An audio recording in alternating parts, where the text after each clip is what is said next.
So you're tuning into the Boostly podcast. This is the podcast that gives hosts the tools, the tactics, the training, and most importantly, the confidence so you can go out there and get yourself more direct bookings. This is the mini series with myself, Liam Carolan, and this is where we shine the Boostly spotlight on services, people, experts that you need to be aware of if you're in the short-term rental space. And today we've got a special guest. We've got Ratcliffe. She's coming to us from just outside of Tampa in Florida.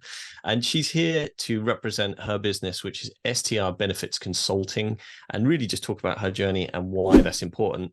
What you're going to get out of this is you're going to get some information that you need to know about, some of the regulations, some of the things that you should be aware of in regarding regulations, and also just some good tips and advice. So welcome along, Catherine. Thank you for joining us today. Thank you so much, Liam. It's good to be here. So obviously we've said roughly where you are, but if you just let the listeners know exactly where you are, and if you give your elevator pitch for your business. Sure. Yeah. No, I'm coming from Apollo Beach, which is just outside of the Tampa Bay area, so kind of between Tampa and Sarasota, right in that little corridor. And I started STR Benefits Consulting. I've been a large group employee benefits consultant for the last 22 years. And so started that journey long before I ventured into vacation rental ownership and management. Originally from Canada. And so one of the things that I always tell people is that when I moved here, I knew nothing about America. Well, I shouldn't say nothing about America, but I didn't know anything about American benefits, that's for sure. And really the geography of Florida either. And so the running joke was always that I spelled Cigna with an S because I didn't know any differently. And when you come into, that space of starting a company and getting your first team member and all the rest of it, you're told to decide if you're going to be an LLC or an S Corp and open a bank account and get an accountant and a credit card and that kind of thing. And the education kind of can end there. And so my goal is to help employers bridge that gap in understanding, what sets you apart to help you recruit and retain the top talent and really serve your team members as the vital resources that they are, so that you can grow and scale your organization the way you want to. And you're going to be speaking about this at Verma, I understand. That's coming up. And you've also been a member on a few podcasts. Just talk us through that event and what's going on. Yeah, so I'm going to be speaking. I'm a panelist with Justin Ford and Andrew Bate at the International Conference, and we're speaking specifically on human trafficking, and both from a guest experience, a host and property management experience, as well as the employer responsibility. Here in the U.S., we have a piece of legislation called the Trafficking Victims Protection Act, which is a 20-year-old piece of legislation that really shares that if the employer should have known, then the employer can be responsible for civil penalties that a team member or someone else can file suit against them. So just really talking about some best practices. Obviously, nobody wants to associate their vacation rental property with any form of human trafficking, labor, or other. And so our goal is to help with some best practices of some things that you can do to keep yourself on the right side of that. If you could share just one piece of advice for somebody listening who's looking to do that, what would be your piece of advice regarding short-term rentals? What should people be tracking? And what are some of those patterns that you said you love to dive into? On the actual rental side, I love to look at, the booking windows and the ancillary events that are around and what drives folks to come to the area. A lot of times when people find out where we are, a lot of times they're like, I would never have thought to put something in Ocala. And it's like, well, that's where the equestrian center is and my daughter rides. And that's what made sense to me. And so I would say, my biggest piece of advice is to never stop listening, never stop learning and growing, because there's always something new. On the regulatory side, on the benefits side, it's like playing whack-a-mole. You figure one thing out and then something else changes. And I think that's very true in the vacation rental space too. I think a lot of us have experienced that this last year. Everybody thought they had it figured out last year, and then the game changed this year, and there's, been more regulation and, travel patterns are slightly different.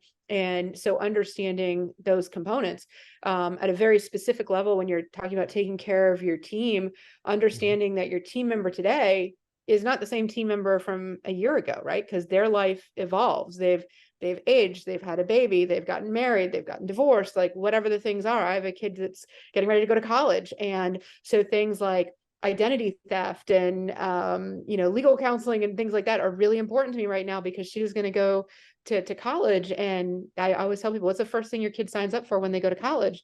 It's credit cards. And so, teaching them about responsible credit, and that they don't always listen to moms and dads because we obviously know nothing. We just are here to pay bills. So helping people understand that there are no stupid questions, and somebody has been here before, and let them take some of the hard work. My greatest resources have been the folks in this community that have taken the time to help me with sometimes some of the most basic things. I was at the Book Direct show last October, and I won a Destination Air Award with Will and Damien there. And I was sitting at the table trying to do a LinkedIn post, and I had a marketing team. I had people that did this for me in my real career, and I needed help linking in LinkedIn. And it was the dumbest thing, but I was sitting next to John Ann, and I asked him for help. And I afterwards, because I didn't know, who everybody was, I felt so stupid that of all the people, I asked somebody who's, these tech gurus.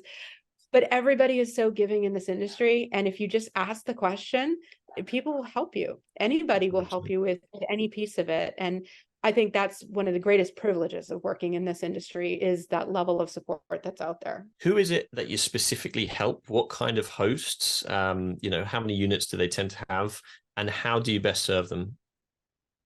So there's a couple of different structures, because in this industry you'll have folks that are solopreneurs, and then you'll have folks that have hundreds of employees, and everywhere in between.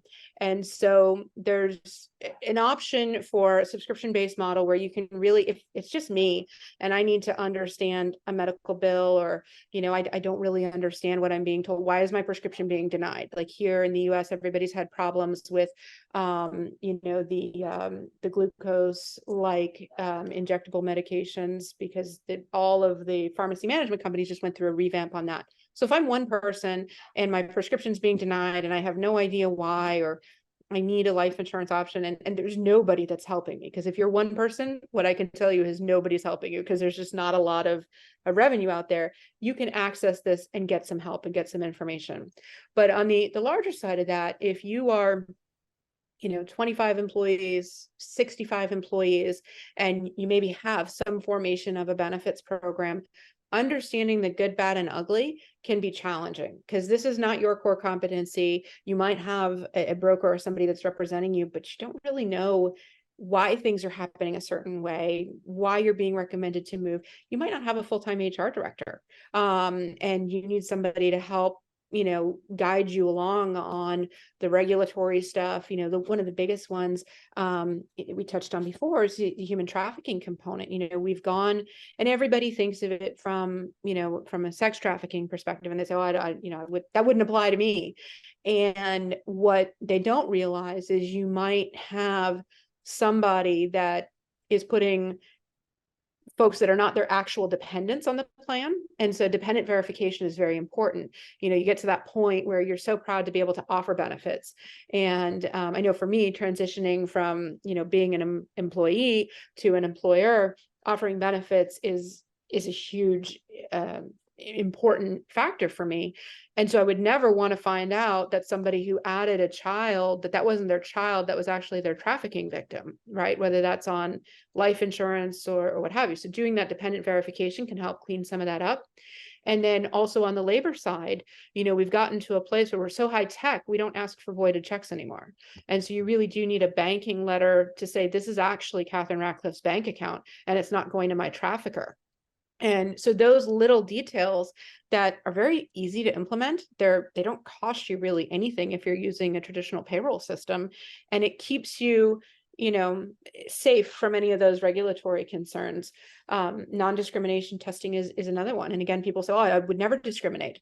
And you don't realize that you, by definition, you can end up in a situation where you are discriminating because only individuals of a certain pay rate can afford this benefit, right? Or even because we're such a virtual industry, you might have folks that say you're based in the US, but you have a VA in Canada.